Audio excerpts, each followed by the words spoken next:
বন্ধুরা, শুভ সকাল। তোমরা কেমন আছো? আশা করি সবাই ভালো আছো, সুস্থ আছো। তো বন্ধুরা, এই কদিন প্রচণ্ড বৃষ্টি হচ্ছে, তো আজকে আমাদের এনেছে একটু ইলিশ মাছ। তো ইলিশ মাছের আজকে হালকা একটা রেসিপি বানাবো বেগুন দিয়ে, আলু দিয়ে।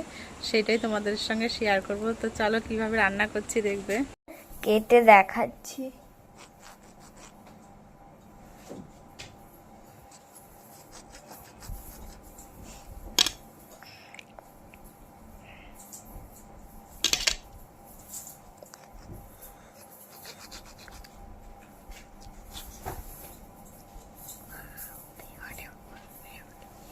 দেখুন বন্ধুরা, কি টেস্টি ফল।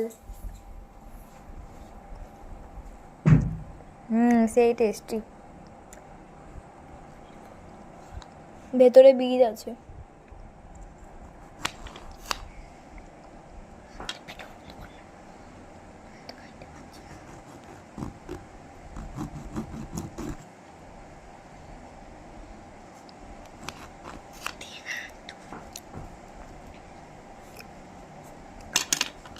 বন্ধুরা, তোমরা বলো এটা কি ফল? ইলিশ মাছ রান্নার জন্য আমি প্রথমে কড়াইতে তেল দিয়ে দিলাম। দেখো তেলটা গরম হয়ে গেছে, এখন আমি ইলিশ মাছগুলো দিয়ে দেবো।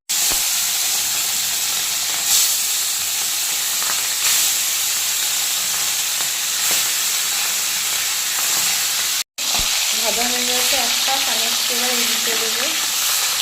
ভাজবো না, তুলের মধ্যে এবার আমি অ্যাড করবো। ভালো করে তুলে নিয়েছি। এখন আমি বেগুনগুলো ভেজে নেবো। এর মধ্যে লবণ হলুদ মাখিয়ে রেখেছিলাম, সেই বেগুনগুলো এখন ভেজে নেবো। বেগুনগুলো ভাজা হয়ে গেছে। এখন এই কড়াইতে আমি একটু কালো জিরা সোমবার দিলাম। ভাজা হয়ে গেছে, এখন আমি একটু কালো জিরা দিয়ে নিলাম ফোড়ন, আর 4-5টা কাঁচা লঙ্কা দিলাম। আলুগুলোর মধ্যে দিয়ে দেবো। একটু ভাজা ভাজা করে নেবো। আলুগুলো প্রায় ভাজা ভাজা হয়ে গেছে। এখন আমি এর মধ্যে একটু লবণ দিয়ে দেবো, আর একটু হলুদ গুঁড়ো দিয়ে দেবো। ভাজা ভাজা হয়ে গেছে, এখন আমি এর মধ্যে একটু জল দিয়ে দেবো। ঝোলটা প্রায় জাল হয়ে এসছে। এখন আমি ভেজে রাখা বেগুনগুলো দিয়ে দিলাম, আর ভেজে রাখা মাছগুলো দিয়ে দিলাম। তো বন্ধুরা, এই দেখো আমি ইলিশ মাছের হালকা ঝোল রান্নার রেসিপিটা বানিয়ে ফেলেছি চটপট। তো তোমরাও বাড়িতে ট্রাই করে দেখো, এরকম রান্না করে খুব ভালো লাগবে খেতে। তো বন্ধুরা, তোমরা এরকম বানিও ইলিশ মাছের হালকা ঝোল রান্নার রেসিপিটা।